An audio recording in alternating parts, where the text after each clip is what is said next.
I think our discussion in these 5 talks will be rather more than usually important, for we hope to bring in a quantity of material involving principles and points of doctrine we have never before discussed. And as a beginning, I would like to lay certain foundations. In the first place, however, we must bear in mind that it is very easy in an obscure area to fall into opinion or to interpret somewhat more broadly than the facts justify, especially if we work from some basic conviction of our own.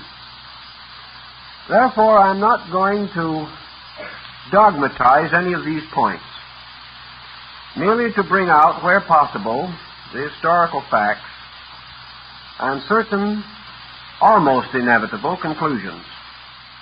Each person, however, should weigh these almost inevitable remarks with the same criticism and judgment that they would use in evaluating any body of evidence or circumstantial record. I want to deal first with 2 very interesting and unusual centuries. That 200-year period from approximately 100 BC to 100 AD. The more we become interested in comparative religion, the more we realize that this particular period has interest and importance in widely scattered areas of human culture. Of course, in the midst of this period, the Western world received the impact of Christianity. But it must also be borne in mind that the Christian faith for the first 2 or 3 centuries was a minority doctrine developing within a very restricted geographical and cultural area. We cannot, therefore, assume that Christianity of itself was responsible for all the other changes in distant regions, far from the possible contact with early Christian activity. Nor can we more readily assume that far and distant areas moved in upon the Mediterranean region to completely change European culture. We must therefore move from a generality to be weighed and considered. We know that about 600 years before the beginning of the Christian era, a group of extraordinary religious and philosophical leaders arose within the space of 100 years. Many of these men were contemporaries, and each left an indelible mark upon the culture of his own time and the area in which he lived.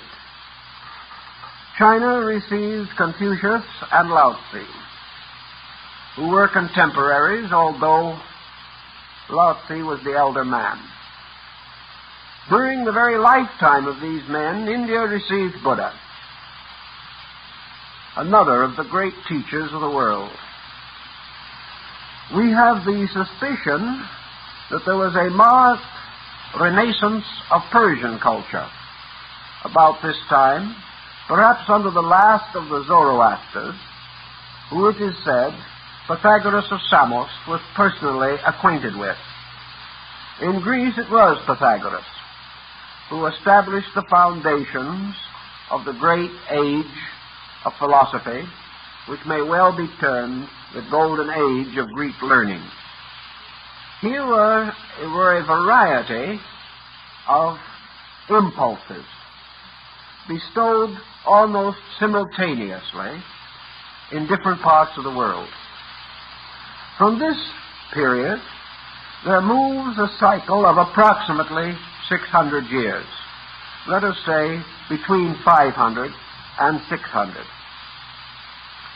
In each case, within its own area, these foundations, laid in the 6th century B.C., began to mature and evolve and develop systems of thought. We know what happened in Greece and how the Platonic philosophy rose definitely from the Pythagorean theory.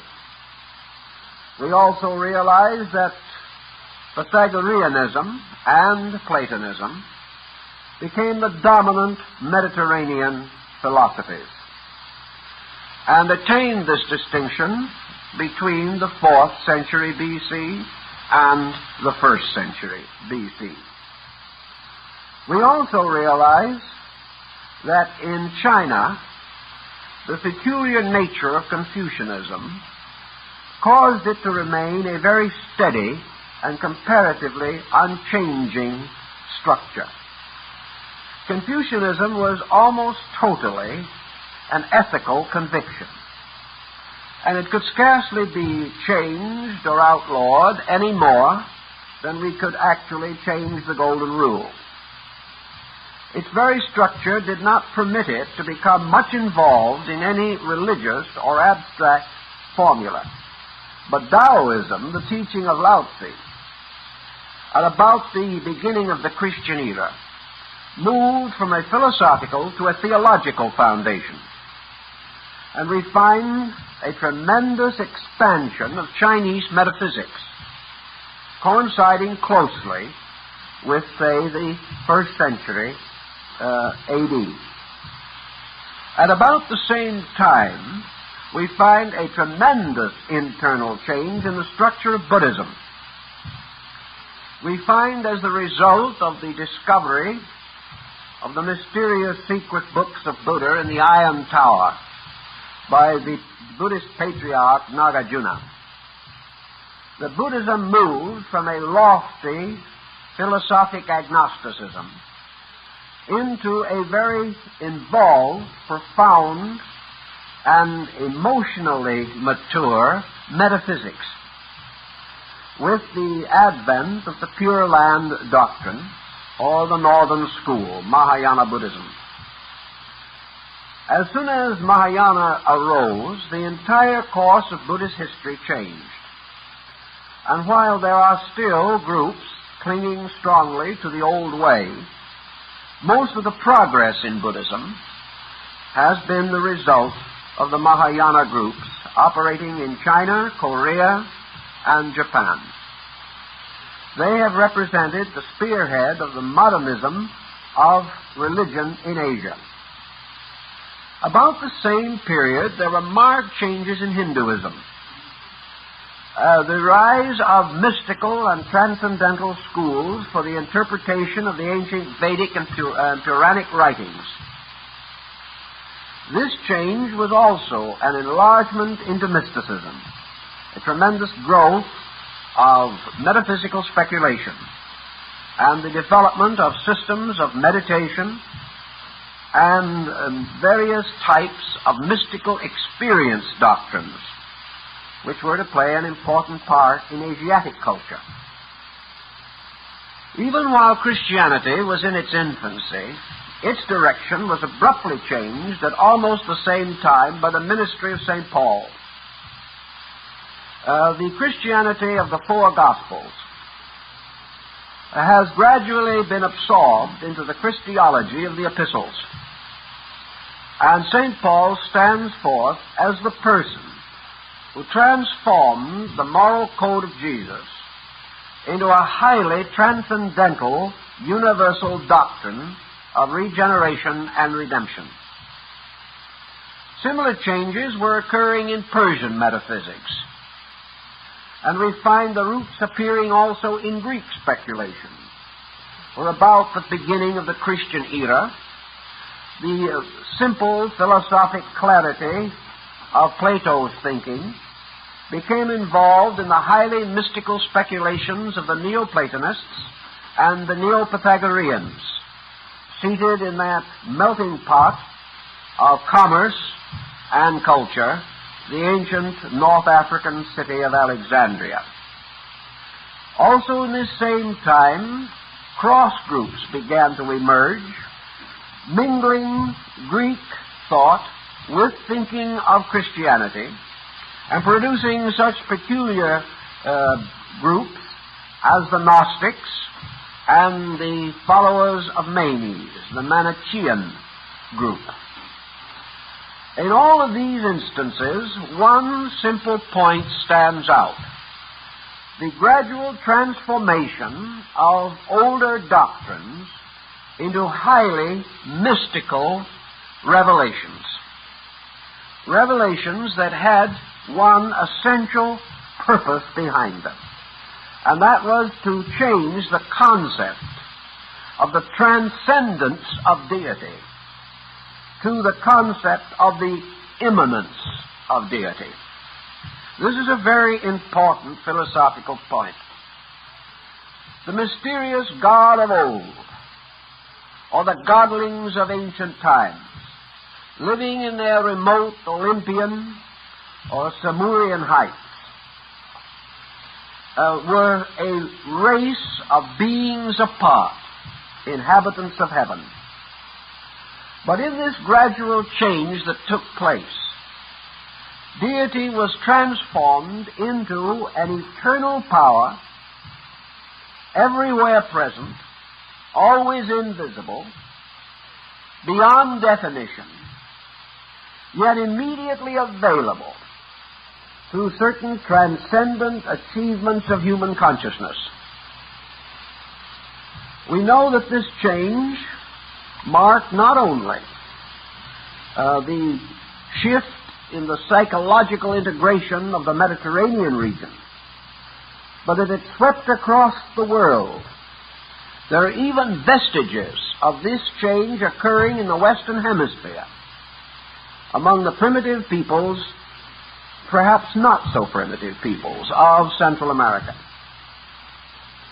We find a gradual tendency to associate the rise of religious mysticism among the Mayas at a time approximating the beginning of the Christian era. This phenomenon was so remarkable that Lord Kingsborough, one of the greatest 19th century authorities on Central American culture, felt that it was almost certain that the mysterious deity Quetzalcoatl, the feathered serpent, who came so strangely to Mexico, must have been one of the original apostles. In other words, there seemed no other way of explaining this, because there was no common communication between these peoples.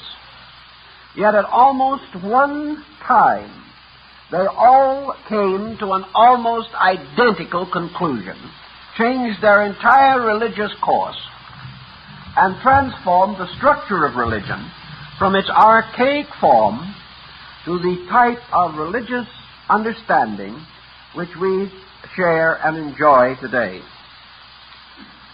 Now, this obviously opens a very large area of speculation. There are many possible explanations, some rather impossible, which have still held a measure of favor. One broadly accepted doctrine relating to this, or explanation for the circumstances, is the idea of coincidental emergence. We have parallels of this in simpler ways. We frequently hear, for example, of an invention that has been offered to the world. And it is not uncommon that the same invention shall appear in different places at the same time. Several persons coming to almost identical conclusion and at almost the identical moment. Therefore, the coincidence concept is not quite as loose as might first appear, for it is based upon the assumption that time is measured by a series of events, and that whenever a culture or a group of persons or a civilization passes through certain experiences, there are corresponding innovations in that culture, changes in its doctrines and beliefs. Perhaps the interval of 600 years between the advent of the great teachers and the beginning of the Christian era brought several nations or several culture groups to almost the same psychological platform. And there was no direction in which they could go except that direction which is most natural and common to human nature. Another explanation, which requires perhaps a little more investigation, is the concept that these changes were tied together. That actually there was greater commerce between these ancient cultures than we at this time assume to have existed. That it is quite possible that by the beginning of the Christian era, a degree of world thought had been established, particularly along the caravan routes. And it is interesting that most of these innovations rose in regions along the caravan lines between Europe and Asia. Therefore, it is conceivable that Asiatics did visit Western centers of learning. It is also quite possible that more Europeans visited Asia than we now realize. We know that Pythagoras was able in the 6th century B.C. to reach India. We know that the armies of Alexander the Great penetrated Asia. We do not know just how largely these motions contributed to world ideas. But one thing we can generally regard as undeniable, that the world of cultured, civilized nations came to about the same ideas at almost the same time. Of course, to the devout transcendentalist or metaphysician, there is no problem at all. All these things are handled by invisible forces beyond human comprehension. We do not deny such a possibility, but we also like to see, if possible, some more simple and explainable procedure. These transcendental solutions belong to the divine emergencies, and I would rather see first if we cannot find some common ground for assuming that these changes were made by at least partially natural means. And I think we can rather well establish this. Now, you may wonder why all this has a bearing upon the Kabbalah and the doctrines of the early Jewish peoples. The importance lies in this very circumstance, namely, that Kabbalism is perhaps the broadest term that we have for Jewish transcendentalism. Kabbalism is to the old Orthodox Jewish belief almost in the same relationship as Mahayana Buddhism to primitive Buddhism in India, or the theological Taoism to the primitive absolutism of Lao Tzu. In each instance, we see the arising of a new point of view. And in the case of the Kabbalists, this presents a semi-Western face for our examination. It is a rather compact package. It involves a limited group of persons, yet it is wonderfully symbolical of the entire world procedure.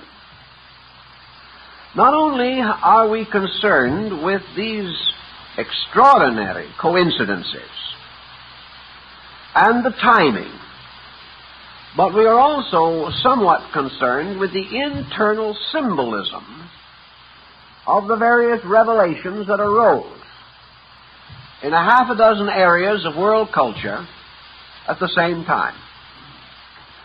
In the symbolism, we also seem to sense a relatedness. The symbolism would almost suggest that a number of people had read the same book, or had become aware of the same basic facts, or had attained to the same basic conviction, and had then unfolded this illumination in terms familiar to their own people, or in terms at least partly acceptable to the entrenched traditionalism of the areas in which they existed. Well, we must realize that all of these groups were opposed as they rose. They all passed through certain persecutions. They created resentments. They were declared to be heretical by someone. And perhaps it was this very persecution that gave to each of them the strong substance of survival. For we know things under persecution develop a tremendous strength and an integration that can never be found in more fortunate environments. So we have now a world situation. And I think that the Dead Sea Scrolls situation more or less fits into this. These scrolls are assumed to have been originally preserved or put away in the earth sometime in this interval between 100 BC and 100 AD. We also have to remember that in these scrolls there are strong indications of a heterodox attitude arising among Jewish mystical sects. I am no way convinced that these scrolls are Essene products. I do not think the Essenian community can be actually the source of them, although it may well have been the preserver of the old manuscripts. The Essenes themselves were a transition group between Orthodox Judaism and mysticism, and their entire history is noted only in these two mysterious centuries. After that, they disappear utterly from the pages of record and account. We do not know what happened to them, but they form part of this strange bridge of doctrines that seem to connect an old world with a new concept of life. How shall we distinguish this new concept of life, for instance, in terms of our Kabbalism? The great book of the Kabbalah, certainly its outstanding text today, is the Sefer HaZohar, or the Book of the Splendors. This was first given to the world around the 12th or 13th century by Rabbi Moses de Leon. He insisted that he transcribed it from an ancient work. For nearly 300 years, perhaps 400 years, historians have thrown the lie to his teeth.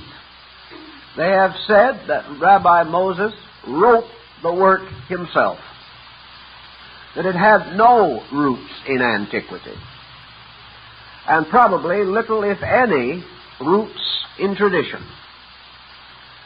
However, in the last century, our broadening knowledge of world culture has caused a general change of opinion, and even so conservative a publication as the Encyclopedia Britannica, which can never be said to give much benefit to abstractions. Their article on the Kabbalah states as the modern point of view that it is very probable that Rabbi Moses of Leon either was in possession of an earlier manuscript or was in possession of a valid oral tradition, and that in all probabilities he was perfectly honest and perfectly sincere and entirely truthful in attributing the Zohar to a very much earlier date than the medieval scholars had admitted. According to Rabbi Moses, This work was actually written about the beginning of the Christian era, just at this particularly critical time during the reign of the Roman Emperor Vespasian. Persecuted by the Romans and by the more traditionally bound members of the Sanhedrin, Rabbi Simeon ben Yochai retired to a cave with his son. And in this cave he was visited by one of the angelic host. And through this angelic visitor and the intercession of the early prophets, he is said to have recorded the book of the Splendors, the Sefer HaZohar. We have at this time no reason to doubt that this book is a genuine midrash of Rabbi Simeon. That is, it was a work prepared by him, or at least committed to memory as the result of instruction which he gave. This particular work changed the entire complexion of Jewish thought. It belongs just as certainly to this transition period as the wonderful books found by Nagarjuna in the Iron Tower in India at almost exactly the same date.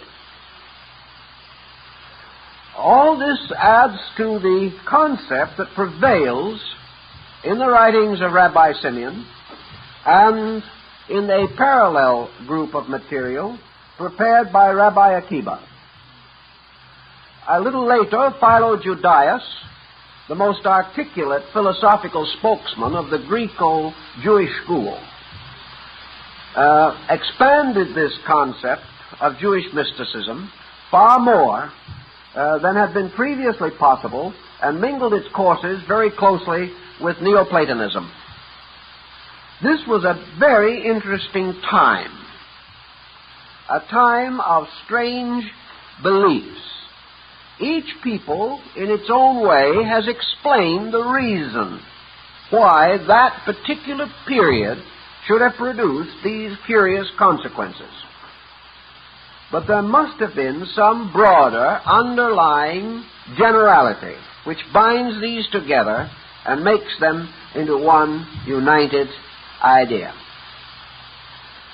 For example, among the teachings that arose among the Kabbalists, and probably may be traced back to Simeon ben Yochai in the 1st century, is the Doctrine of Gil Gillum.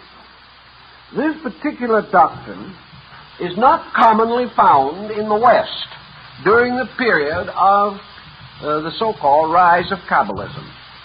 The word simply means the doctrine of rebirth. Now, the Orthodox Jewish people had certain beliefs about this, but they were not at all clearly defined. It is held that the Pharisees did hold this doctrine in some estimation, and certain sects also regarded it highly. But with the rise of Kabbalism, it burst upon the philosophic mind of Europe. Now, here's one of the points which I think we are mentioning perhaps for the first time, and that is the descent of the doctrine of rebirth in Europe from the fall of the Greek schools to the rise of modern knowledge. This doctrine was perpetuated in Europe. It was perpetuated not only by Jewish Kabbalists, but by Christian Kabbalists. And there was a thin thread of this belief, even in the Dark Ages, and in the period of the Renaissance, and down through the dawn of the modern way of thinking, with its indebtedness to Galileo, Harvey, Descartes, and other dawn thinkers of our modern generation. So this teaching suddenly flares up among the Jewish mystics. Why? How is it that a doctrine which had so little sympathy from their Christian neighbors and so little support from the Torah should have been developed in such exquisite detail in the Sefer HaZohar. This book was widely read and was widely influential among the literary-minded Jewish people. It attacked many principles of Orthodox Jewry. It did not permit much of the psychological pattern that has always dominated Jewish personal and family life. It violated, in many respects, at least the prevalent interpretations of the Torah and the Mosaic Code. Yet it flourished in Spain, in Italy, in France, and was held by a large number of scholarly believers all the way down through the reigns of the Medicis and the Borgias. It's almost incredible to assume that a whole series of these doctrines moving westward, doctrines which were essentially so close to the Asiatic pattern of life, could simply have come from nowhere or merely represented the speculations of single persons. Here we have another example of the development of traditions. These traditions bore very heavily upon the nature of the divine being at the root of life. And in the rise of the Zohar, we see the Jewish concept of deity undergoing marked changes. Changes which were later to profoundly influence the Christian faith. How did these changes arise and where did they come from? Were they indigenous to Europe or the Near East, or did they come from far Asia? As time goes on, I believe the general tendency will be to suspect far Asia. I think we will gradually be forced by the development of more adequate records to recognize that religion is a common motion, that it is like a river that may flow through one country but have its headwaters in another. And this diffusion of ideas was possible at the time with which we are most concerned. And it is very possible that the reason for this sudden outburst of similar doctrines in assorted regions came as the result of the maturing or developing of more adequate travel facilities, particularly the increase of caravan trade. The trade was to provide luxuries for the Romans and the Latins, but the byproduct was the communication of ideas, for these traders brought with them their beliefs and their doctrines.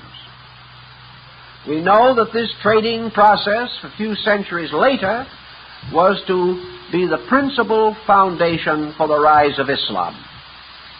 But for our present concern, I think the transformation of the nature of deity is the first matter to be considered.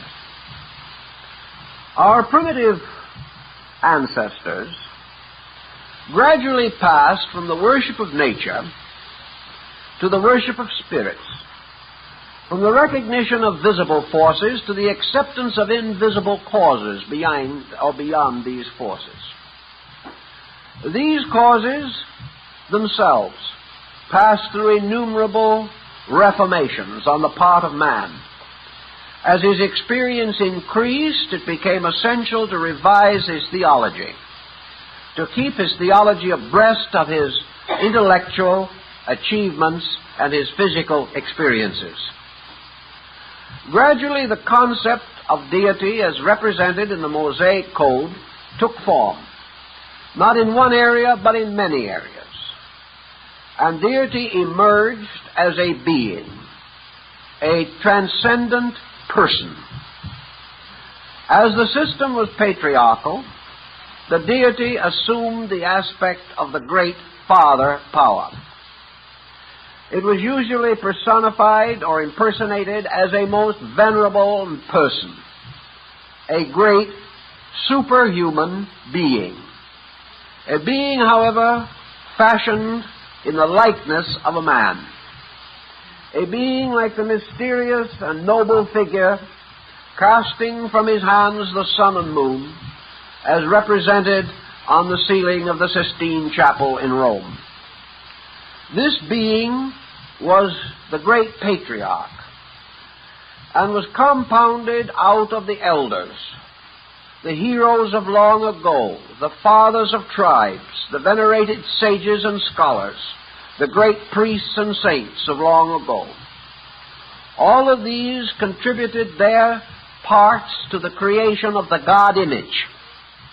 And this God image was great of power, universal of authority, but subject, like the creatures that fashioned it, to the whimsies of disposition and temperament, subject naturally to favoritism in bringing particular advantage and security to its chosen people. This God image was remote, like perhaps the great golden figure of Zeus at Olympus.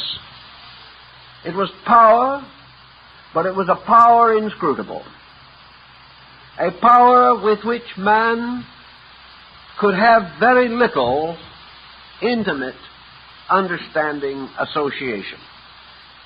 It was a power that ran all things according to its own will. And in this power, men were but pawns in a great game. The gods could sweep away men merely by the will to do so. And these gods lived in a heaven world or region far from the abode of men, even though, like ancient Odin, they occasionally seated themselves upon the throne of all-seeing and looked out upon the world to see that it was still in order. We find this kind of deity not only arising in the Near East, but having already arisen in other ancient regions, as Egypt, India, and China. We find roots of it in the nature worship of Japan, Shinto. We see, therefore, God as the ancestor. We see God as the ancient one. And we also lived in a world ruled by certain inscrutable laws and processes, an eye for an eye and a tooth for a tooth. This God was a God of justice and of vengeance. This was the deity whom men did not dare to offend. They could respect, they could fall in awe before the thought or image of this God, but they could not meet it with personal affection. It was too distant and too far, too high, too remote, to have any immediate part in the workings of the world. This concept also had another frailty about it, which men, as they grew wiser, began to contemplate. There was a weakness in this God. For this deity, living alone in an inscrutable internal remoteness, was assumed to be the parent of creation. In the first place, man was unable to explain how or even why God should create. There seemed to be no particular reason for it, and the more men studied the creation, particularly other men, the more doubt they had in the divine wisdom in creating man in the first place. There were many legends that deity so repented of this optimistic moment that he swept away his creation time and time again. This problem also caused the great question to arise: from what was creation fashioned? Did creation actually emerge as a result of a divine fiat spoken in space by some vast, shadowy being, like that portrayed by Gustave Doré in some of his wonderful paintings. Was creation from something or nothing? From what did the eternal Creator fashion his world? Was the world created, or had it always existed? Was deity merely one of a body of immortal beings that, like existence itself, had no beginning and no end? The problem of trying to rationalize the fashioning of a world by this strange and mysterious power confused and confounded the ablest thinkers of old time. They could figure nothing more than a symbolical answer, like the tossing off of the sun in front and the moon behind. This, however, did not fully satisfy the rising realization of the principles of astronomy. There had to be some other explanation. This explanation needed also a warmth in it. And if we look back on primitive religion, we see that there was an astonishing lack of real warmth.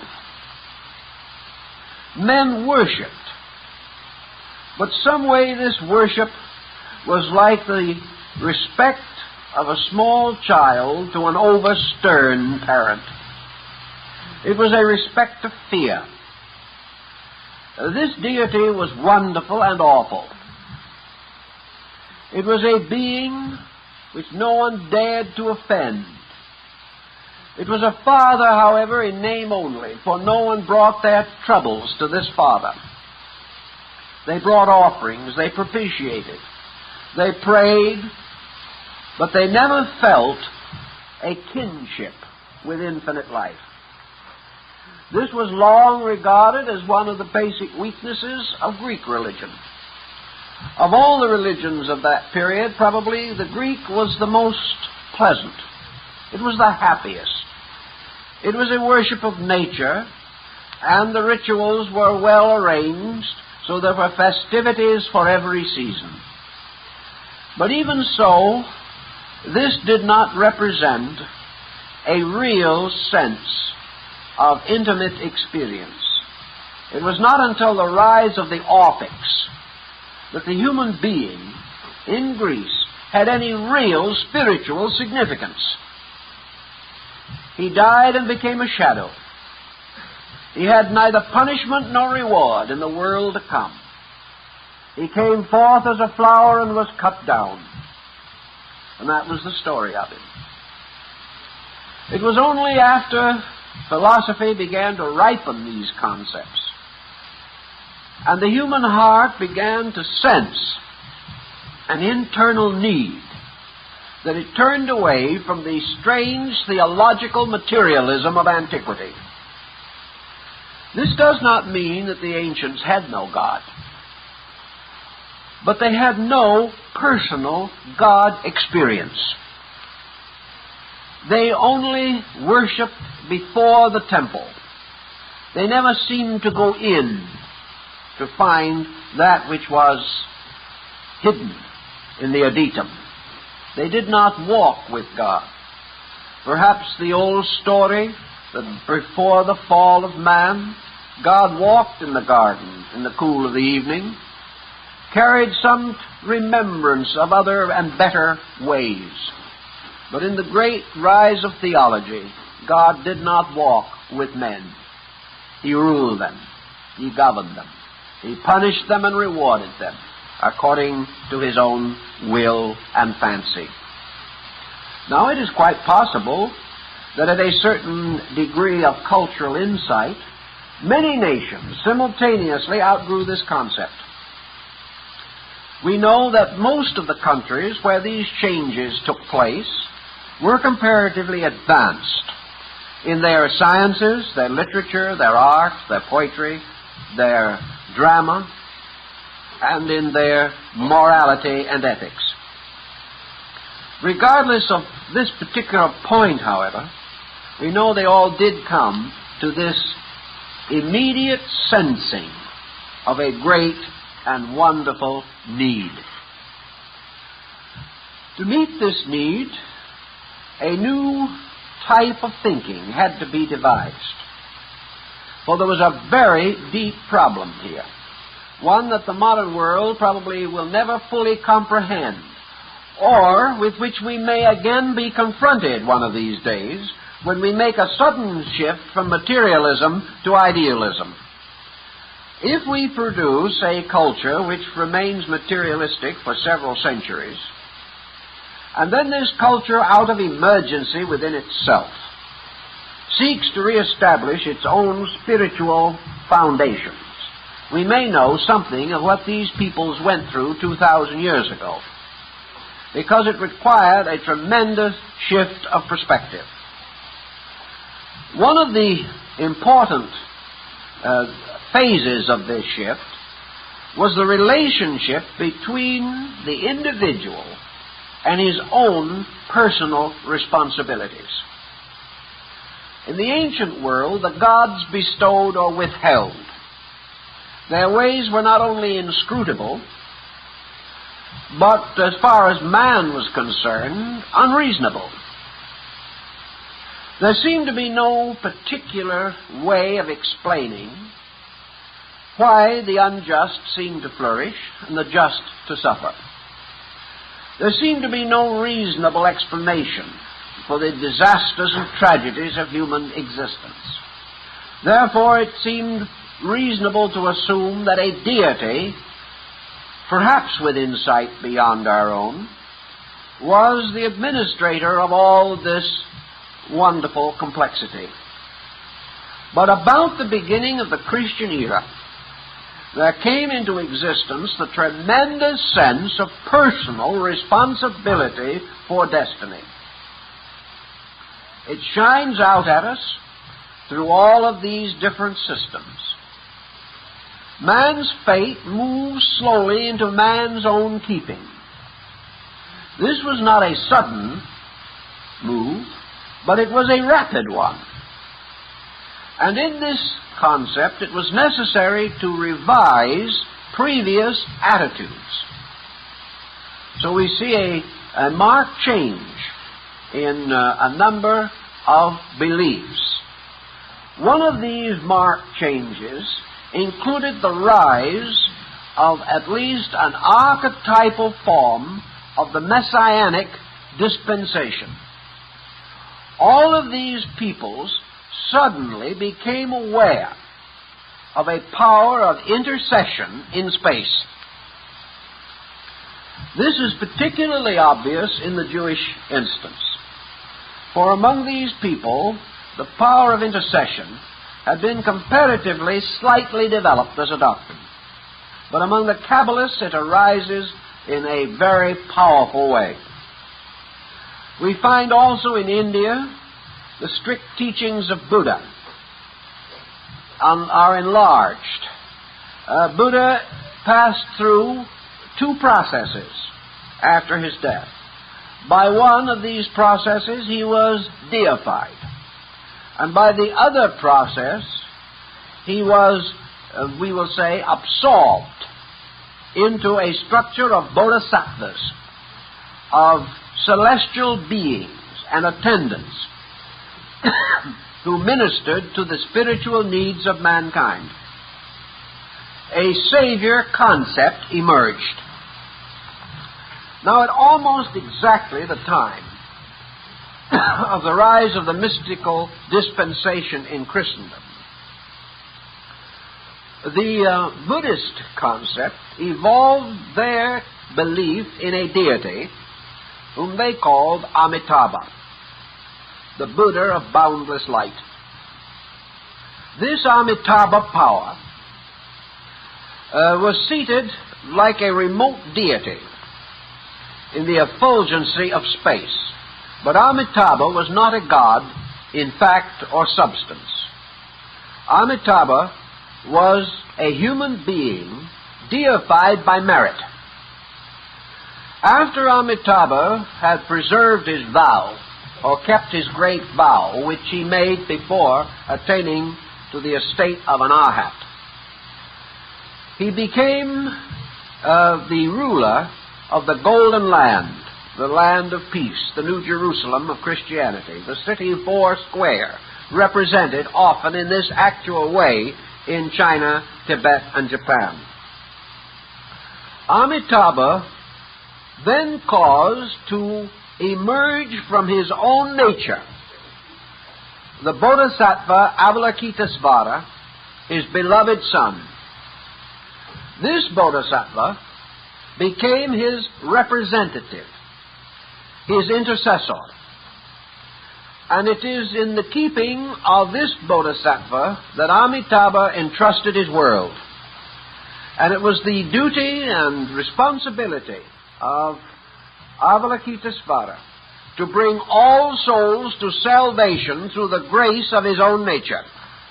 Now this concept was in vogue in Asia, rising mysteriously and miraculously in the 1st century A.D. Avalokitesvara later becomes a male-female being, and in China and Japan is often disassociated entirely from its masculine attributes to become Kuan Yin or Kannon, a purely feminine representation, now depicted carrying a small child in her arms. And this particular circumstance so disconcerted the first Christian missionaries in the area that they were convinced that in some way these people were perverting the idea of the Virgin Mary. But here we have this concept arising on the opposite side of the world. We have a similar concept gradually unfolding into the later religion of the Egyptians, where a comparatively unimportant local deity, Osiris, finally became the principal deity of Egypt, and then became the father of his own mysteriously, immaculately conceived son, Horus, who in turn becomes the savior of the world. The story of Horus is almost identically, in function, the story of Avalokitesvara. We find also in many other systems either personified beings representing salvation, as in the emergence of the Persian Mithras, but we also find the rise of doctrines of salvation revealed by beings who so loved mankind that they opened the royal roads of revelation. The whole picture fits together in a strange and interesting manner. Now, in the beginning of Amidaism, as it is called in Japan, or the doctrine of Amitabha, we have the meaning. The Amitabha exists in two forms in Chinese Tibetan philosophy. One is Amitabha, the Buddha of boundless light. The other is Amitayas, the Buddha of boundless life. These two are reflexes of each other, and in the Tibetan art are regarded as aspects of one being. And the Word was light, and the light was the life of men. And the light shines in the darkness, and the darkness comprehendeth it not. This is practically a Christian statement of Buddhist philosophy. Now, how did the doctrine get across? Or, let us go to the Kabbalah now. The Kabbalists no longer accepted the mysterious name of deity that is concealed under the acrostic of the Tetragrammaton, or the great name of four letters, which we have translated Jehovah. They declared that the mysterious power at the root of life, the Ancient of Days, that power which is eternal and immovable, is of a triadic nature, represented by three words: Ein, boundlessness. That is that which is foreverness of its own eternal nature. That which goes on without beginning or end. representing an essence, a principle unchanging unto infinity. That never this power was born, that this power shall never die. But very much like the effort made by Aristotle to establish the causelessness of first cause, simply represents the fact that causation is itself eternal. That causation is both a motion and a substance, existing forever. This is almost identically the statement of Lao Tzu in describing the nature of Tao.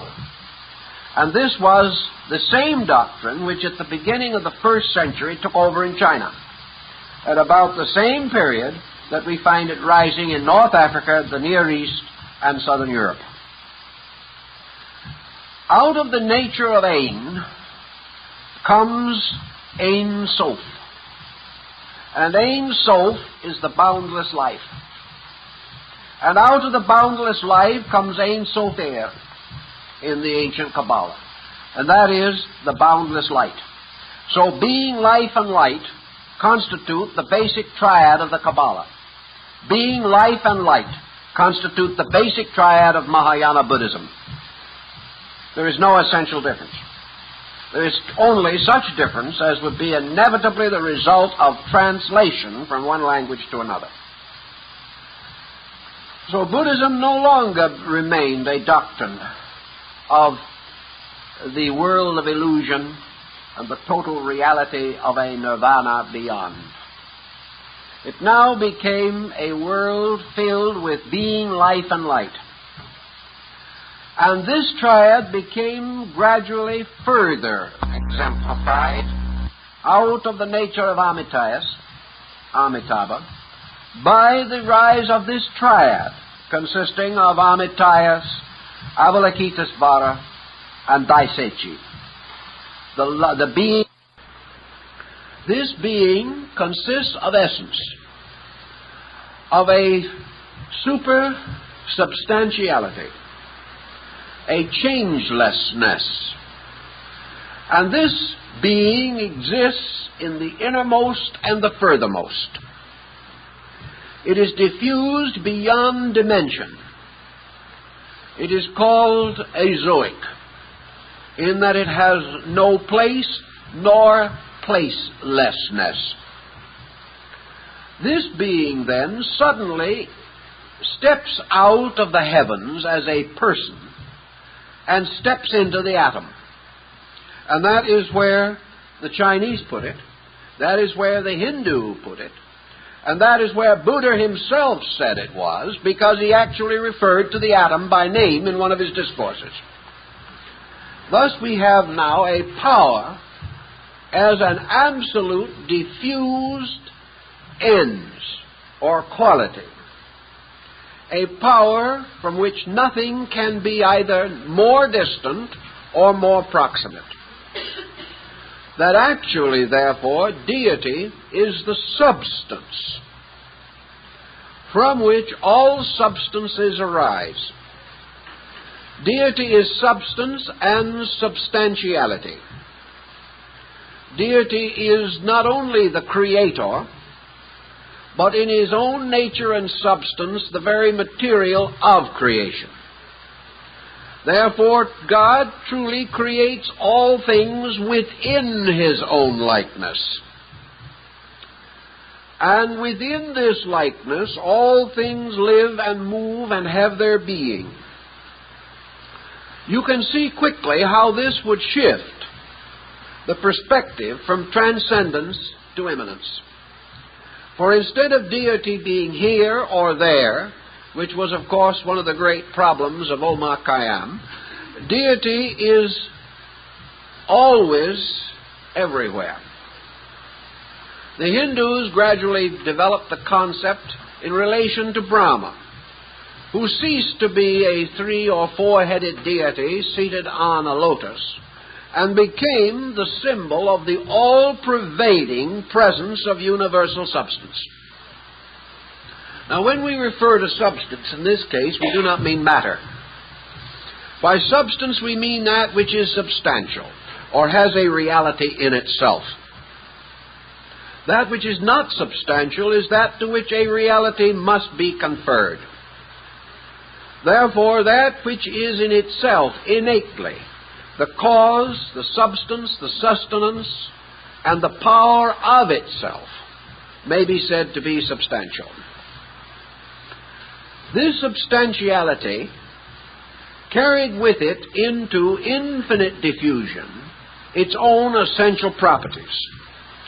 Therefore, every inconceivable or conceivable unit of energy or of substance or of essence anywhere in existence was itself triadic, consisting in its own nature of the essential completeness of the Godhead, this Godhead being the principle of being, the principle of life, and the principle of light.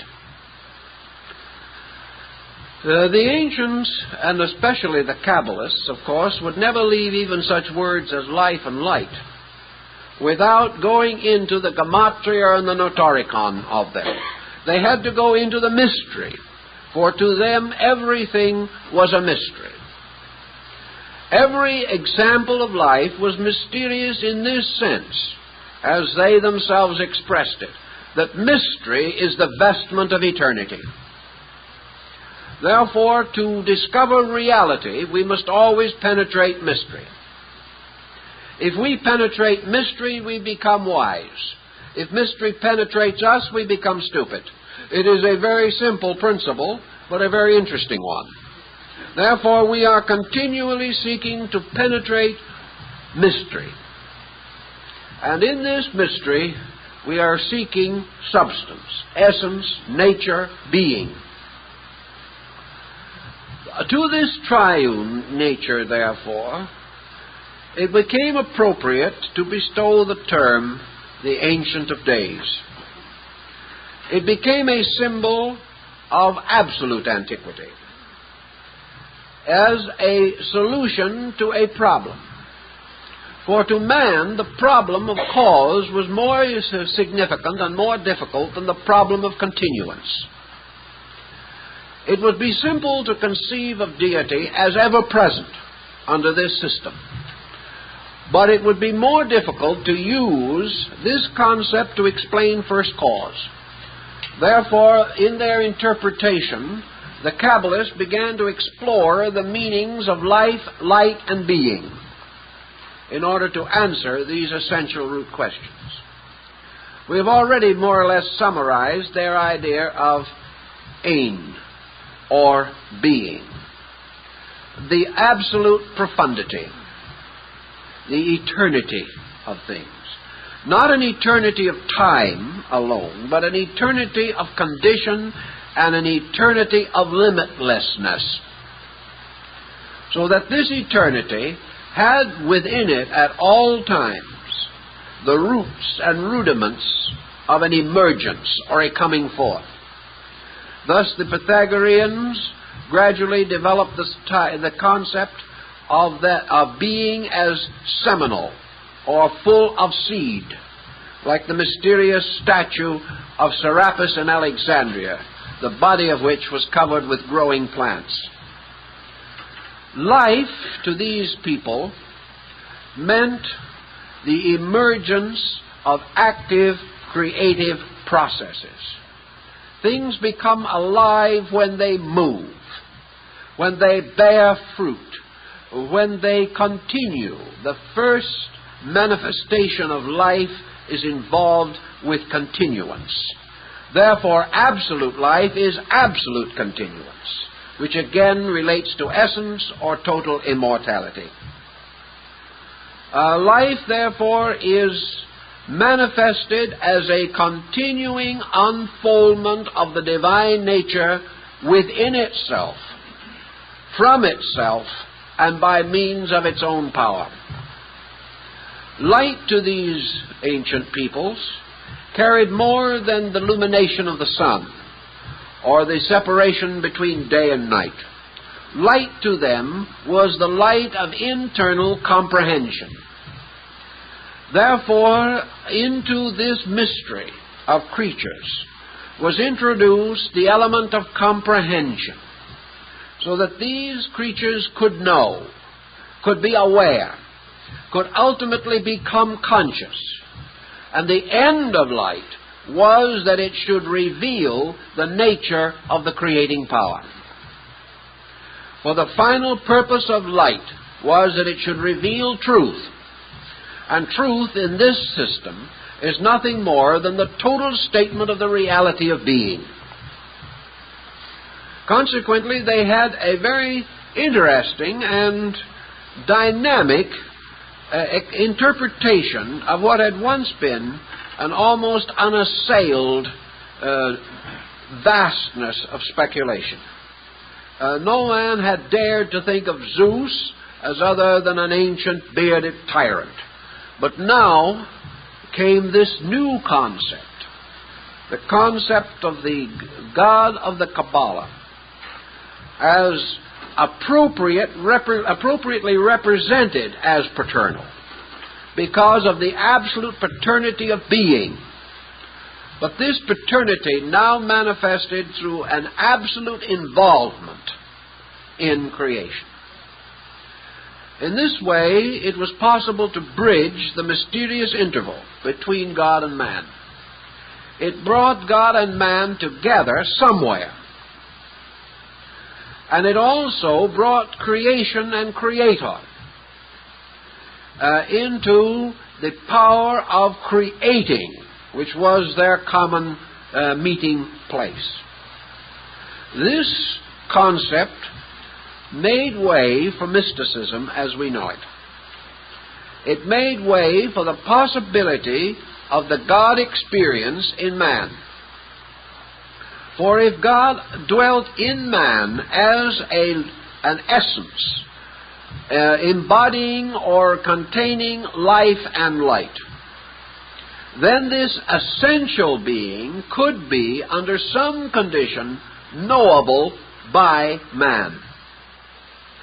Now, the problem of knowability recognized this important special phase, namely that to know a thing, one must be that thing which is known.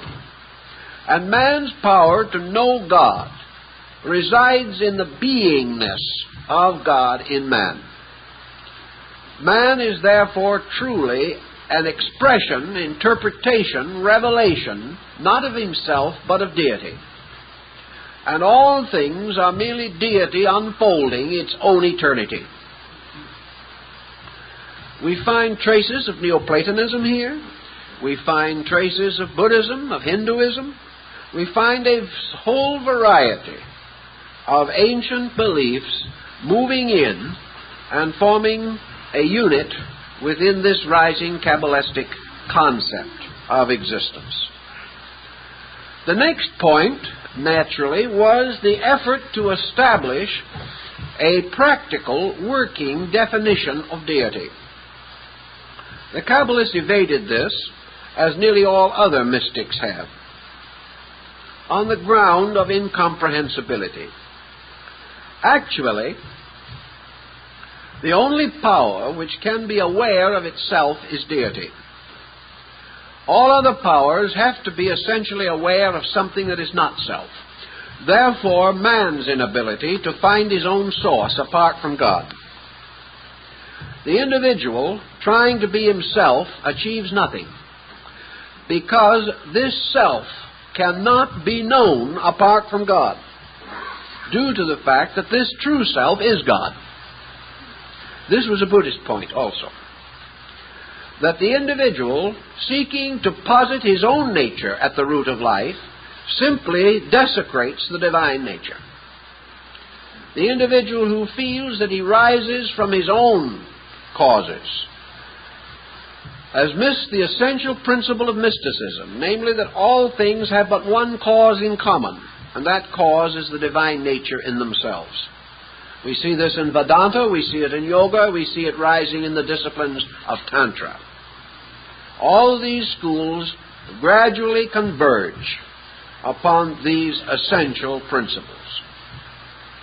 The next point that perhaps might concern us is this bridging from the atom, which is God, the infinite atom of infinite greatness, the infinite atom of infinite smallness, both united, however, by both the state of infinite and by the state of structure.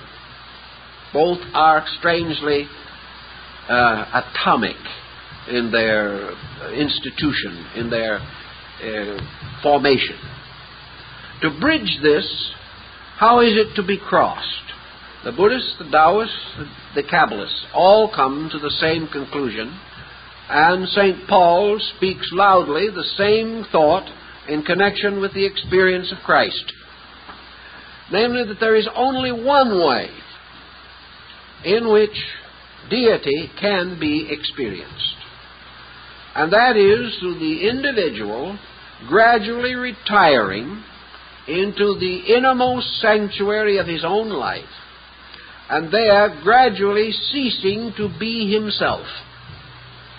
And in the complete cessation of himself lies the experience of divinity.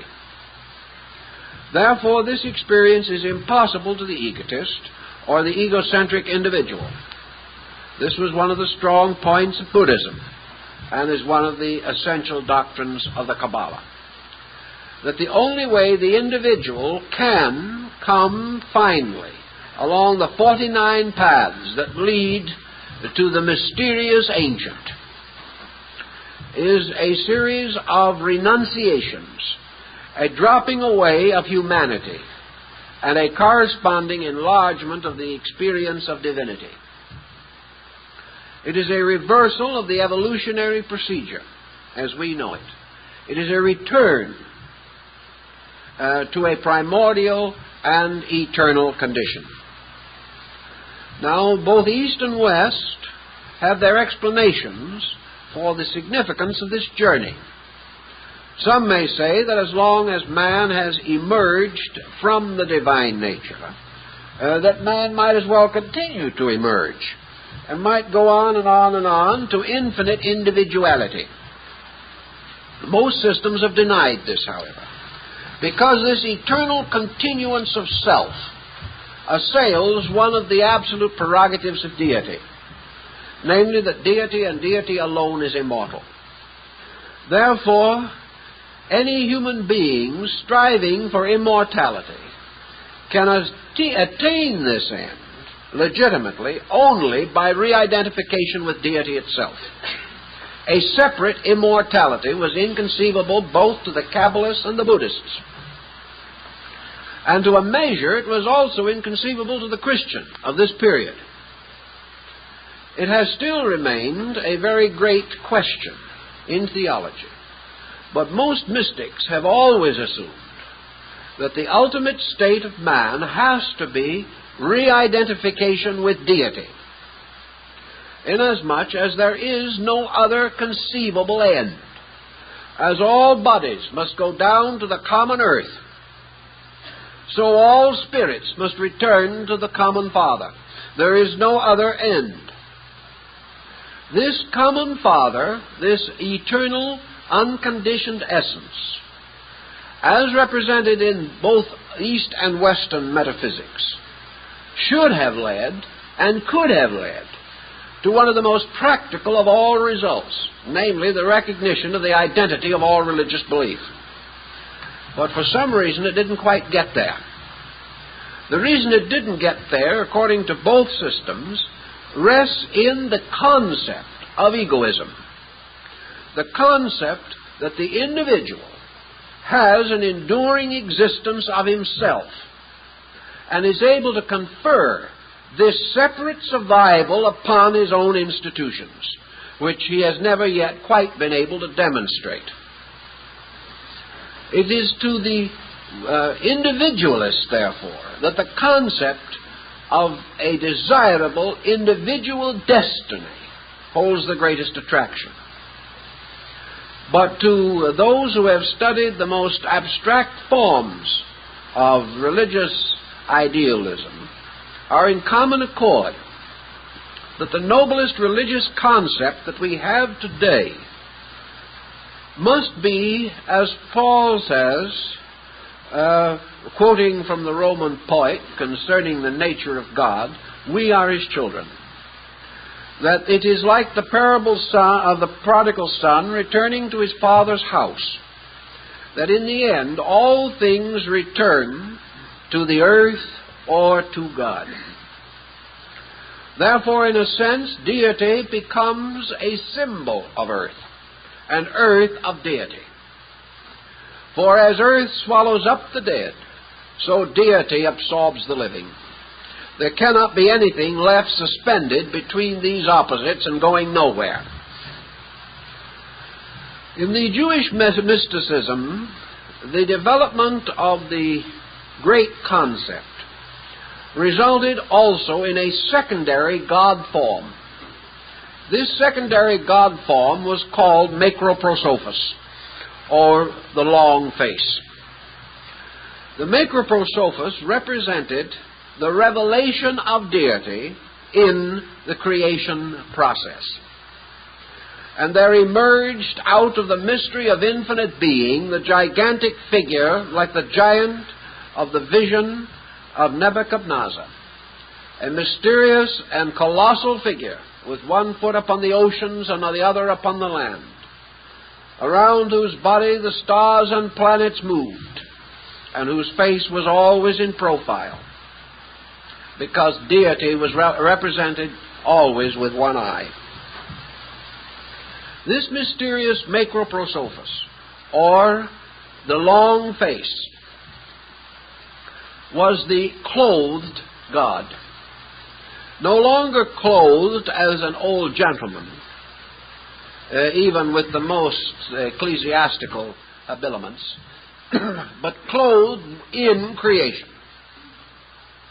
God as creation, God as cosmos, as an infinite diversity of universes and solar systems, as made up of a great cluster of stars, holding in its hand the jewel of the universal cosmic galaxy. The vestments of this being were like the radiant fringe of the Milky Way, and it was surrounded by angels full of eyes, which were the stars. And its vehicle was the Merkava of Ezekiel, the chariot of righteousness. And in the midst of this great machinery of the universe sat the Ancient of the Most Ancients, the power at the root of all things, unchangeable and in its own visage unknowable. We now have Ein Sof, and Ein Sof Er, revealed through the great face with its threefold forked beard. The hairs of the beard being the streamers of energy moving from the three powers of the deity. These are the mysterious lines of energy that are also seen moving from the heads and hands and hearts of Eastern deities. This macroprosophos, or the long face, rises above the horizon of infinites, like a sun rising from darkness. And because this horizon of infinites resembles more than anything else a great ocean, it is represented as a mirror.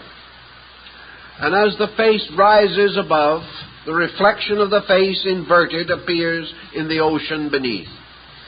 And therefore we have the two great faces, one looking down, one looking up from the shadows below.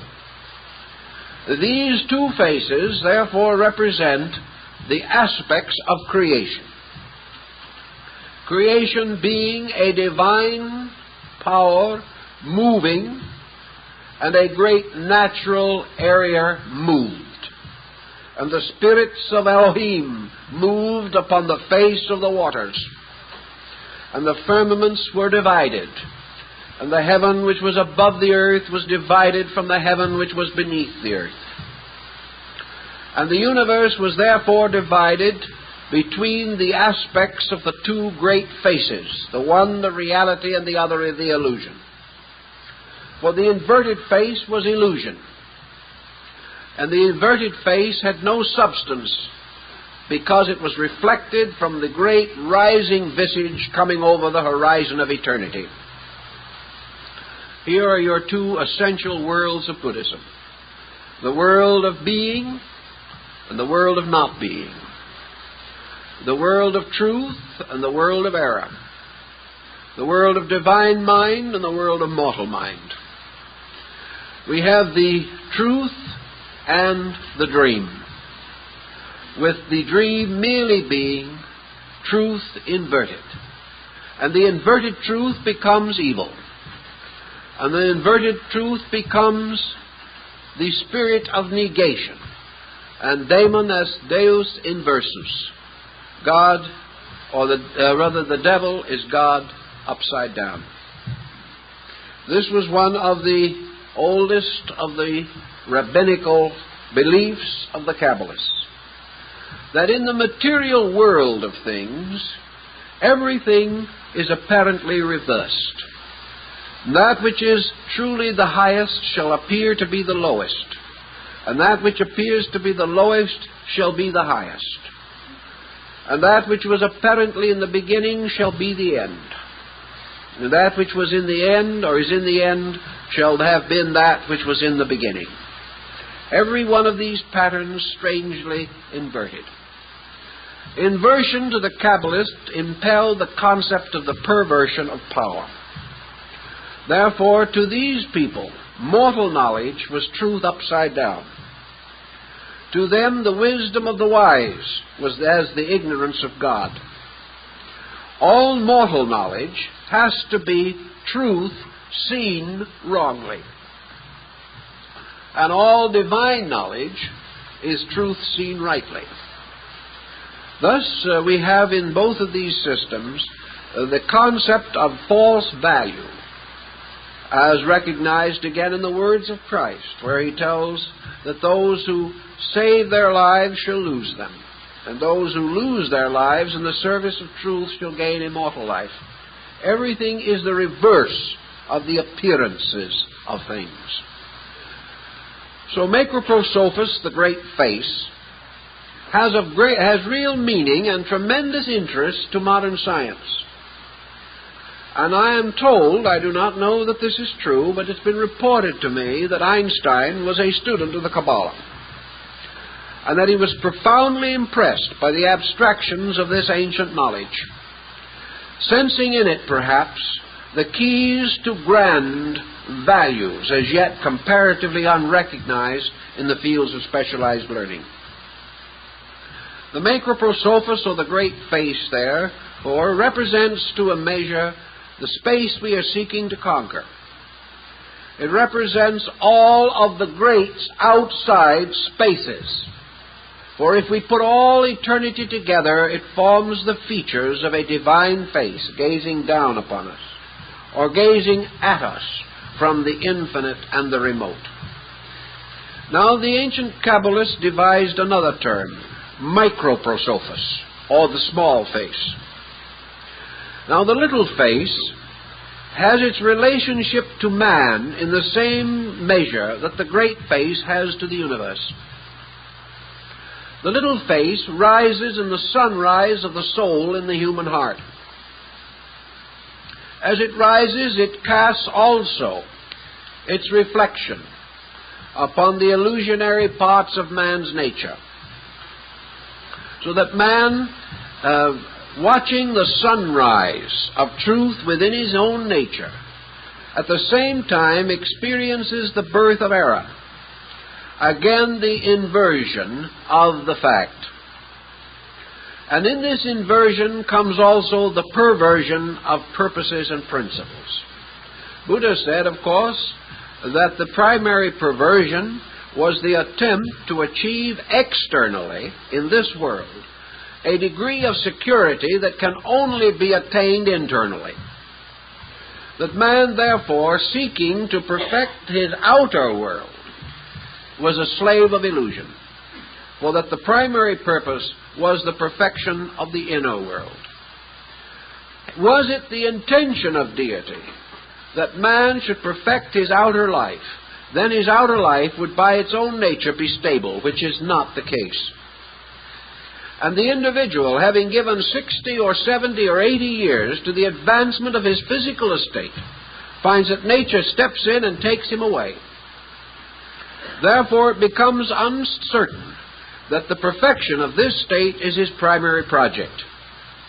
That this represents, to a measure, the inverted face, the face of things not in themselves true, but having a likeness of truth. This likeness being the most dangerous of errors, a falseness masquerading under a reasonable or attractive guise. Thus, as the sunrise of Macroprosophus, or the great face, brought forth the mystery of the worlds, so the rising sun of Microprosophus brings forth the child from the womb, establishes the soul in man, and causes it to be appropriate, therefore, for the universe of the human body, or the composite man, to be called a microcosm, and the universe of the great face to be called a macrocosm. Terms very common in medieval thinking, but less frequently found among modern scholars. The next situation that suggests a little thinking would therefore have to do with this entrance of a mystical factor, which is to bridge the interval between God and man. In Christianity, this interval is indicated or suggested by St. Paul under the idea of the practice of charitas, or love. Love, beauty, unselfishness, all of the most noble of human emotions, were recognized as bridges by means of which man could approach the reality in his own nature. This reality was not primarily intellectual, either in the Kabbalah or in any of the other systems. This reality had to be experienced, and an experience is that of the senses or of the emotions rather than of the intellect. The mind can attain to certain distinctions, but it cannot achieve the direct experience which is reserved for what the ancients regarded as sacred love, or that love which is permitted by religion, that love which is without corruption, selfishness, or decadence within its own nature. So in this mystery of compassion or love, the ancients everywhere established their mediator between heaven and earth, between God and man. And in the Kabbalistic system, this principle is also present. And in one of the later discussions we will go into it, but all we want to express now is the fact that in the Kabbalah, an instrument or a vehicle was set up whereby the soul of the righteous might find God. This vehicle, or the chariot of righteousness, had its grounding or its foundation in very deep metaphysical principles.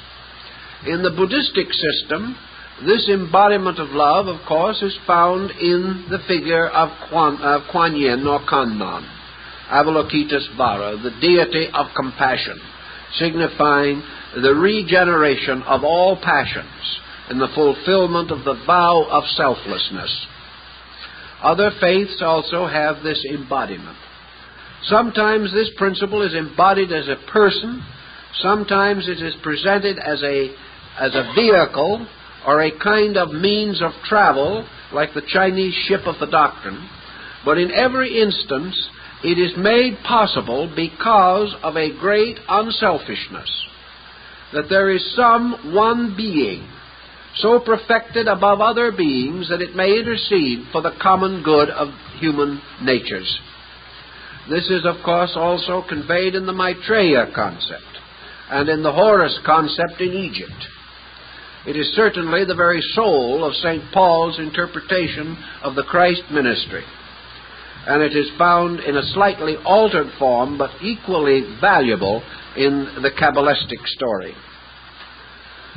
Thus deity becomes in the Kabbalah the most comprehensive aspect of God that perhaps we can conceive of. The interpretation goes on and on and on into infinite diversity, but it is a total concept, a concept in which there is no need for beginning or end, no need for the explanation of how things started or how they will be completed. All things, being in themselves infinite, unite in the nature of the sovereign infinite.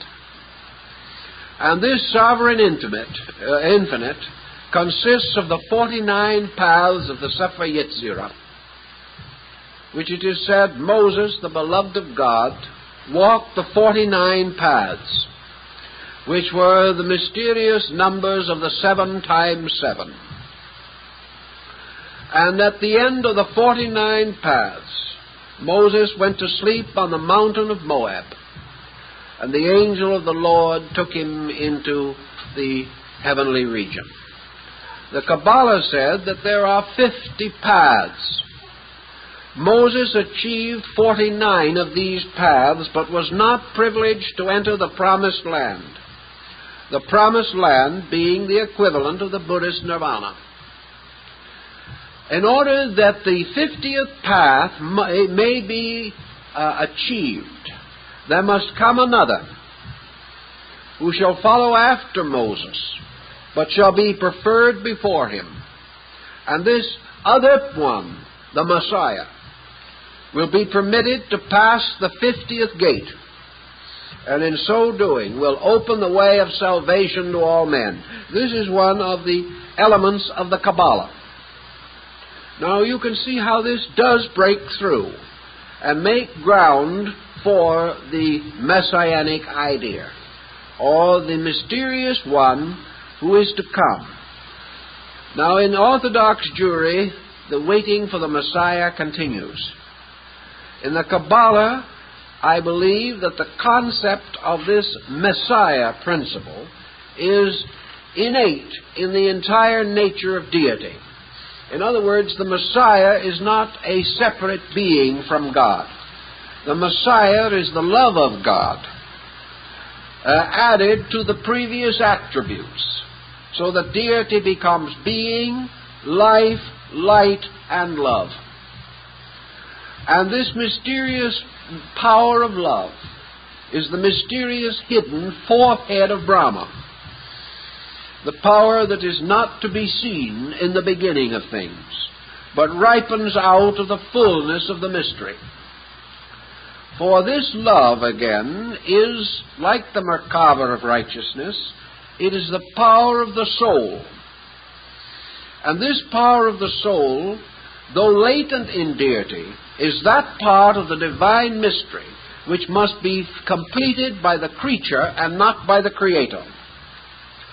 Therefore, in the process of enfolding life, in the process of growth, man experiences the rise of a new relationship with life. And as he matures, love is born as a soul in him. And it is this soul power in him which will ultimately be his Savior. And it is present in deity, or it could not be born in man. But its birth in man is a voluntary act.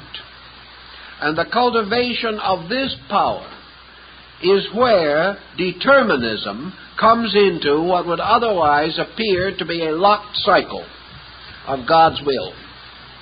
This determinism being the fact that man has the power, or will develop the power, to fashion from his own nature the very bridge upon which he must cross in order to reach the other shore of truth. The power of this bridge is the seed in him. It has always been present. But whereas nature will perfect his body and reason will perfect his mind, only man's own internal dedication will perfect the bridge, by means of which he crosses from one state to another. This is the ship of the doctrine that is formed from the body of the holy Bodhisattva.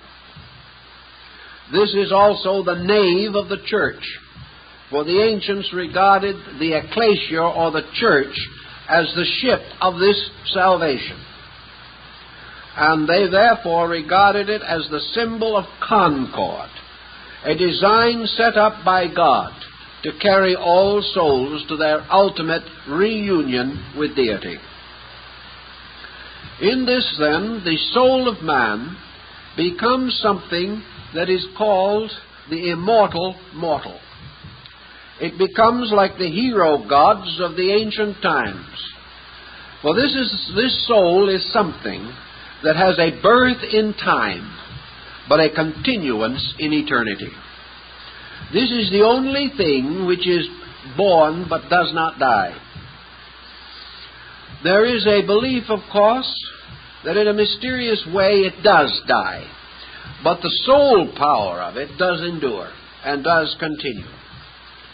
The identification by the Christian Kabbalists of the soul principle with the crucifixion of Christ is, I think, also worth noting, because in this case, Christ, representing the power of the soul, does die for the sin of the world, but is restored or resurrected in due time. This concept of soul, therefore, forming a bridge, permits another aspect to arise, namely the shadow bridge, or the bridge of the inverted face. For the soul, if perverted, becomes the angel of self-destruction. And the perverted soul becomes the bridge to Gehenna, the symbol of the bridge to limbo or destruction.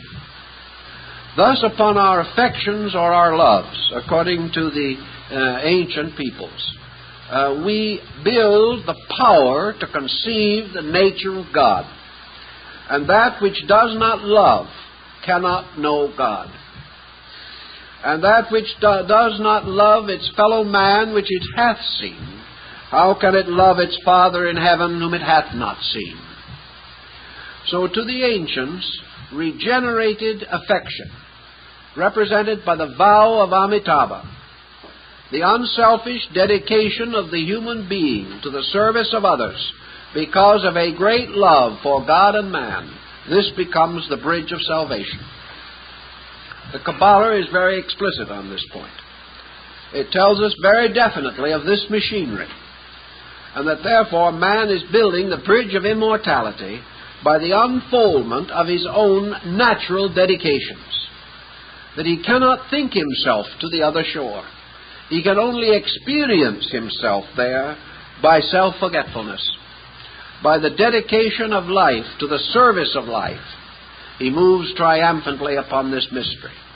For it is said in China that when the great sage Daruma, or Bodhidharma, patriarch of Zen, resolved to visit China, he stepped out upon the leaf of a plant, and in meditation upon the needs of China, he was carried upon this leaf across the sea, so that he was described as the sea-walking Brahman.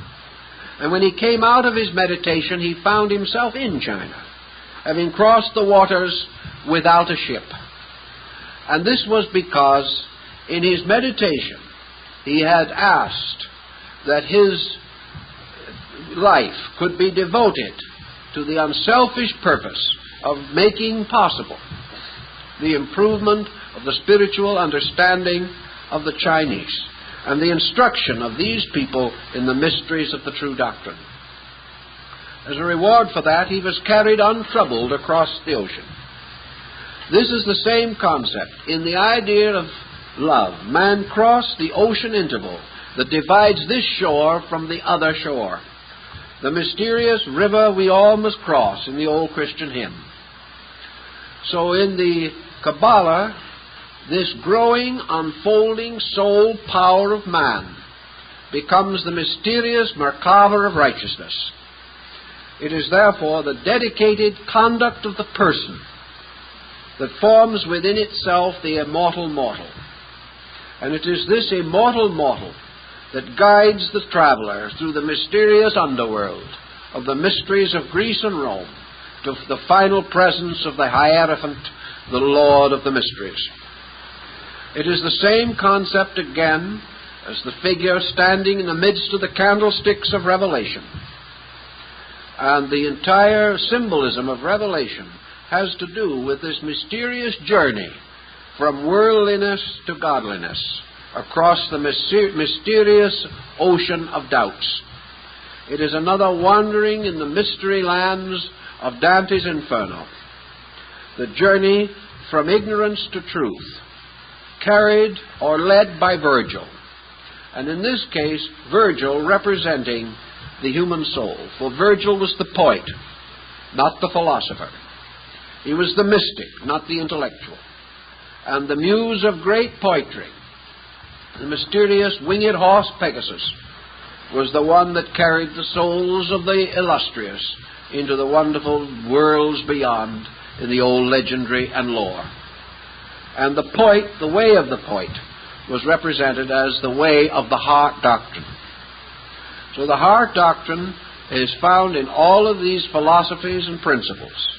And it is by means of the Heart Doctrine that the child returns to the parent, and man comes again into the mysterious experience of the presence of the Great One, whose face is veiled with 10,000 veils, as it was seen by Moses upon the blazing crest of the mountain.